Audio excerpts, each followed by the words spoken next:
So hello guys, Rafa ulit, GTA Cars. So magandang araw sa inyo. So nagigising ko lang nakatulog ako dito sa garage, sobrang pagod.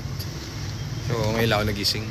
So update ko kayo sa mga units natin para meron naman ako content for today. Wala akong content ngayon dahil buong araw akong tulog. Dito ako nakatulog sa shop sa pagod. Kasi pag uwi ko kahapon sa bahay, linis pa ako. So hindi ako nakatulog. So game, update tayo ng mga natin, unit for sale. Unit pa lang siya kasi hindi pa natin na aasikaso 100%. So pag natapos to, yun, end product na natin yan. So andito si Kuya Nico nyo para i-tour tayo. Tara. So ito yung kuya, yung bago natin dating na 2.0. So guys, iba to hindi to yung kahapon na binenta namin ng Focus. Iba to. Stock namin to. Oo. Nakita daw ni sir yung video, yung nakita yung sobrang kinis nila. So ngayon nakita niya to, gusto niya rin. Ito yung before natin. So bago maging ganon, kakintana. Dadaan yan sa SOP natin, checking.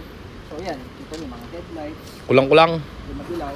Nabili kasi natin yan, ganyan na, no? Oo, ganyan na yan actually wala issue sa mga transmission yan, okay malakbo. Yun lang physical, aesthetic. Pero sa SOP, baba transmission, check yung cooling system, lahat, engine. Refresh engine ka, boy. So, mga alit-alit pa dyan, ayusin yan. Saka ito, malayo pa ito dun sa ano. Malayo dun sa kahapon, ano? Pero yung kahapon, guys, ganyan din ang itsura nung. Ganyan na ganyan. Mas malala pa yun eh. Ito, magiging ganun to. Yung parang binenta namin kahapon na. Kaso yun kasi a month yun eh. So talagang pinirepair namin ng matindi.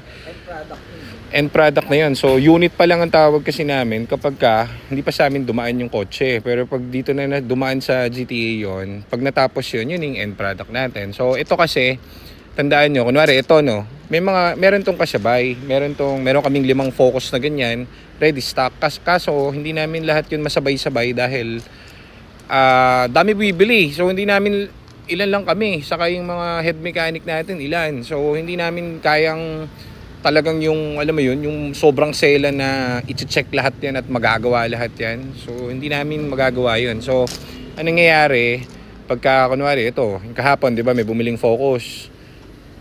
Meron pa kami isang stock na gantong kulay. Same yan no? Same. Lahat 2.0, 2013, tapos ka na. Sports. So yun, mangyayari dyan, yung katulad nung ipapamper natin, yung katulad nung sa isa natin na pula, mangyayari dyan, babaan trani niyan, ipipili yan doon sa workstation natin, doon sa kabila, yung kabilang garahe namin, dito kasi pang display lang eh. So, ipipila doon yan, ang kaso, may mga nakapila na doon. Pero ito na yung mga na-release, natin, isa-isay natin. Ito, babiyahe to from Bicol. To Bicol to, no? Quezon lang. Lingayen. So, ito yung isa nating EcoSport. Ito, sabihin mo mga rito, ginawa na natin dito sa unit. Actually, tapos na to eh. Kulang na lang detailing. So, transmission, okay na. Support NB clutch, syempre. Cooling system, okay na. Tapos, ito, pangit na yun. Kapalitan lang din sa date number niya. So, finishing na lang to, no? Finishing na lang. Mga final checking natin. ENS. Tapos, na-check na rin mga temp na to and everything. Na-test drive na rin yun actually. Kapang ilalim, under chassis, okay na. So, yun. Malapit na siyang maging product. Pwede na bumiyahe sa amin, Kevin. Okay, so ito yung isa natin na malapit ng i-release. So, ito mga nakaharap na sila. Ito pa yung isa natin? Ito. Kina-check na lang natin kasi parang may problem dun sa electrical niya. Pero nababa na rin transmission yan. Okay na rin siya for NB. Tapos, ito rin. Same. Hindi pala. Ito pala yung red. Ano yung isang nire-ready? Yun. Sidings. Ito sold na to? Ito sold na rin to. Sold na. Tapos Okay. yan, ito yung red. Ito sidings. For release na rin. Ito yung ito yung nakapatay yung ABS Yeah, so. Ito yung na yan, kanina. ng bagong module. Brand new na yan. So ito kung balikan nyo to, ito yung nakapatay yung nabili namin to na hindi nga natin alam no. Nakapatay yung Nakapatay. Sira pala ABS. So binabayin trani nito, nalaman namin kasi nga pinasukan na namin ng OBD. Nalaman namin nakapatay pala yung yung sa dashboard niya.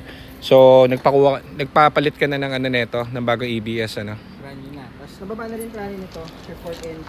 So may mga documents. nga pala guys, yan hindi bola yan yung sinasabi namin sa iyo na lahat palit. hindi lang namin maipost lahat kasi magmumuka tayong talyer. So, ang ginagawa namin, merong group chat yung mga client mo. No? Pakita mo nga yung sa Viber mo. Sa Viber group kasi, meron silang, kunwari, binili mo tong kotse, no?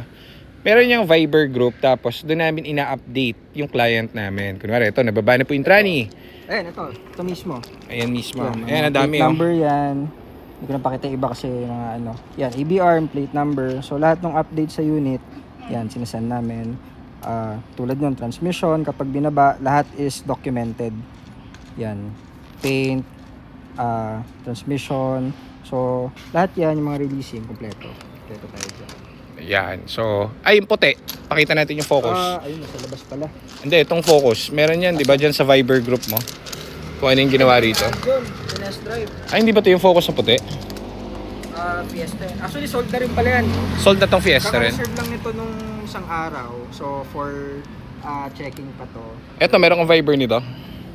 Facial. AHA. So, ito. Pakita ko sa inyo, meron kaming Viber group kasi. Doon namin ina-upload lahat ng video. So, hindi namin lahat kasi mabablog siya. Kasi, ang mangyari, kapag tinodo mo yung upload doon sa Facebook page, baka mapagkamelang kami. ABS din pala to. Ayun Repair na, shop. nababacktrack namin yung mga issue. So, ito yung group chat Dan, niya. oo. So, yan. So, Sige. ito yung pinogram natin nung gabi. Ayan ba yan? Ayan, so, step Try by niyan. step, hindi, ABS. ABS to. Pati transmission, yan, yung una, naka-ABS siya. So, step by step, sinasend namin yung updates. Ayun, ship Brand ko. new yan, no? Galing sa FedEx pa yan. So, Ayun, yung sa documented FedEx. lahat, oo. Ito yung transmission. Yan, patingin Yan, ito. so, palit yan, no? So, yun yung updates na sinasend sa mga owners ng unit natin. Yan, Yun, Dan yung bago, clutch, sarap ko. Sir Dan. Shoutout, Sir Dan. Malapit na yung unit mo. Yan, Sir Fort. Malapit na. So, ganyan. That's how we roll dito. Yun yung sistema namin. So, trust the process, guys. So, wala kaming nakakalimutan dito na yung mga yung mga maliliit na pyesa and everything. Hindi sa amin makakalagpas yun kasi imaginein mo, halos 1,000 na yung nabenta namin ito eh. So, wala naman makakalusot sa amin yan. Kami ang unang makakaramdam nun. Alam namin yung dapat sa hindi. Eto matindi papakita ko sa inyo. Ito yung di ba? Yung dinala rito ng EcoSport pero all goods. Ito 2018. Sold na rin to. Sold na rin pala. Sold na rin to. Kaso lang, hold lang sir kasi ang daming pili. Kumbaga, ang tawag dito, ng backlog natin sa kabila sa service. Puno na eh. Repair pa, So mamaya iikutan natin yung yung workstation natin sa kabila. Hindi na kasya yung kotse kasi doon. Kaya little by little, kunwari tapos na yung isa, nababa na yung tranny, na-check na yung engine, na-refresh na yung engine. Kukuha na yun, dadali na rito yan. Magiging ganito na yan. Eto, wala tong issue, no? Modelo yun, 2018. Oo. Ito ba yung berong Logitech? Yung isa pala yung black, yung kasama niya, no? Actually, ito parang brake sensor lang eh. Pero syempre, SOP. Nakapila pa rin ang baba transmission. So, walang issue. So SOP pa rin yan. So kahit kasi walang issue yan, parang ganito kasi yan eh. So para kasing ganito yan eh, tignan mo marami kasi ngayon nagbebenta. Kunwari ito mabili ko ngayon tong kotse to. Meron tayong parating. Ito. Tapos kaya nabili ko kunwari ito 200, tapos bibenta ko sa market ng 250, tawaran mo ng 220. Hindi ko kayang tindigan kasi syempre ito hindi ko alam kung ano ginawa dyan. Di magpapasadyos na lang natin yan. Kung malay mo, may issue pala yan o may something. Kaya dito, ang binibenta lang namin, yung kaya namin tindigan. Kumbaga yung alam namin, kung saan kami medyo may alam na dito kami may alam kasi nga lahat kami IT dito. So, eto kahit nandun ako sa Mindanao, sabihin mo sa amin yung code, yung error, sasabihin ko sa'yo kung paano gawin at paano yung kailangan mong parts. So, ganun siya. Okay, so ayun muna, tapos mamaya content lang ako kasi medyo malungkot dito sa shop dahil ngayon lang ako nagising.